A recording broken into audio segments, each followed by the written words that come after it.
Assalamualaikum warahmatullahi wabarakatuh. Salam sejahtera buat kita semua. Om Swastiastu, Namo Buddhaya, dan salam kebajikan. Dan bertemu kembali dengan channel Calon Dosen, channel yang akan membahas tentang sosial, ekonomi, politik, budaya, edukasi, dan motivasi. Nah, pada pagi hari ini kita akan membahas tentang investasi. Nah, tentunya saya sudah membahas banyak sekali tentang investasi, tentang bisnis, politik, dan lain sebagainya. Nah, pagi hari ini kita masih membahas tentang investasi, tapi investasi yang kita bahas ini adalah investasi yang terbalut dengan jenis usaha investasi yang berbasis usaha. Nah, jadi tema pada pagi hari ini yaitu tips rahasia kesuksesan orang Cina ketika membangun usaha. Nah, tentunya kita juga sudah tahu bukan bahwa ketika kita membangun usaha, ketika kita membangun suatu usaha, tentunya apa, misalkan usaha jual beli barang atau usaha menjual kebutuhan dan lain sebagainya, kita sudah tahu atau sudah paham ya mekanismenya seperti apa. Jadi misalnya kita membangun suatu usaha, kita membangun suatu usaha jual beli, misalkan kita membangun usaha minuman ya. Tentunya hal yang pertama kita lakukan adalah sewa tempat ya. Jadi sewa tempatnya misalkan 1 tahun, misalkan 15 juta. Selain sewa tempat yaitu menyiapkan karyawan, menyiapkan alat-alat, penjualan dan lain sebagainya. Nah, kalau dipikir-pikir kita juga harus memiliki omset yang harus bisa menutupi, misalkan dalam setahun untuk biaya sewa tempatnya saja 15 juta, belum bayar karyawan, misalkan 1 orang 2 juta, kalau diakumulasikan setahun bisa sampai 20 juta. Jadi untuk pembiayanya aja itu bisa sampai 30 juta sampai 50 juta. Nah, ini. Jadi kalau seumpamanya kita membangun suatu usaha sewa tempat dalam waktu setahun, otomatis kita harus memiliki omset yang cukup untuk menutupi modal yang tadi kita gunakan tadi. Jadi kalau seumpamanya omsetnya tidak menutupi sesuai yang kita rencanakan, maka usaha yang kita rintis, usaha yang kita bangun itu akan bangkrut ya. Jadi otomatis kita akan pindah lagi ke tempat lain dengan cari sewa tempat yang lebih murah gitu kan, atau mencari bisnis baru yang eh, memiliki pasar yang berbeda ya, seperti itu. Jadi itulah bisnis yang kita lakukan selama ini gitu kan. Jadi kita membangun bisnis dengan sistem sewa tempat per tahun, per 2 tahun gitu kan, atau per 3 tahun gitu ya.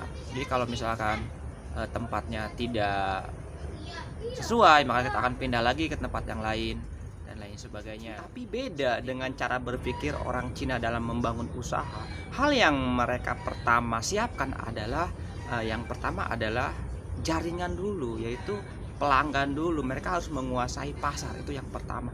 Nah, kalau semuanya dirasa sudah cukup, sudah oke, ya mereka akan membeli suatu tempat. Jadi yang mereka lakukan itu ada bukan sewa tempat setahun, 2 tahun, 3 tahun gitu kan.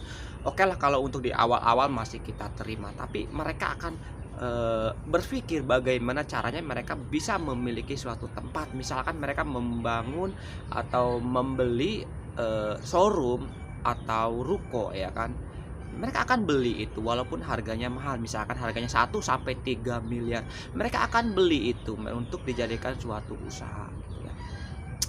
Kenapa mereka berani membeli? Karena mereka berpikir yang namanya bisnis is bisnis gitu kan, tidak main-main. Yang namanya bisnis itu untuk masa depan anak dan cucunya gitu ya.